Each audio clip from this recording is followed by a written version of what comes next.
முன்னாடி போயிட்டு அந்த அம்மா பின்னாடி போடுறதுங்க, ரெண்டும் இணையாக செல்லும் போதுதான் அந்த குடும்பம், அந்த நபர்கள் வெற்றி அடைவார்கள். எப்படி ஒரு மாட்டு வண்டி போட்டும்போது 2 மாடு போனால் தானே வண்டி நகரும். அது மாதிரி ஒரு குடும்பம் நகர்னாலும் நாடு நகர்னாலும் ஆணும் பெண்ணும் சமமாக வரணும்.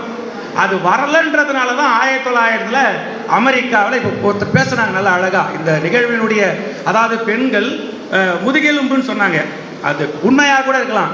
ஆனால் இந்த நிகழ்வினுடைய முதுகெலும்பு முதல்ல கவிதை வாசிச்ச அந்த பெண்கள் முதுகெலும்பு என்றால் இந்த நிகழ்ச்சியினுடைய முதுகெலும்பு அவங்க தான். அப்போ கிட்டத்தட்ட ஒரு 16 மணி நேரம் வேலையில் ஆரம்பித்த அந்த புரட்சி இன்னைக்கு உலகம் முழுக்க மார்ச் 8 ஒரு மிக சிறந்த தினமாக கொண்டாடப்பட்டு வருகிறது. அந்த நிகழ்வில் இன்றைக்கு என்னுடைய தலைமையுரையாக நேரம் காலம் கரைஞ்சிக்கிட்டு இருக்குது. ஒரு கவிதையோட என்னுடைய உரையை நிறைவு செய்கிறேன். நன்றி, வணக்கம்.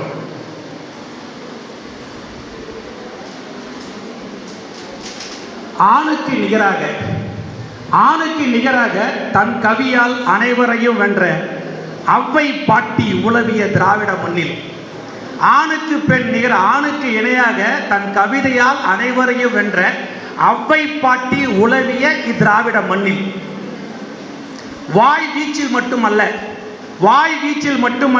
வாள் வீச்சிலும் மண்ணையும் மக்களையும் காத்த வேலுநாச்சியார் வாழ்ந்த இந்த திராவிட மண்ணில் ஆரிய கலாச்சாரம் ஊடுருவிய பின்பு, சனாதன வேதங்கள் நாசம் செய்த பின்பு, இயற்கை தான் படைத்த உயிரினங்களில் தானே மகிழ்ந்த உயிரினம் பெண் என்ற பேரினம். இயற்கை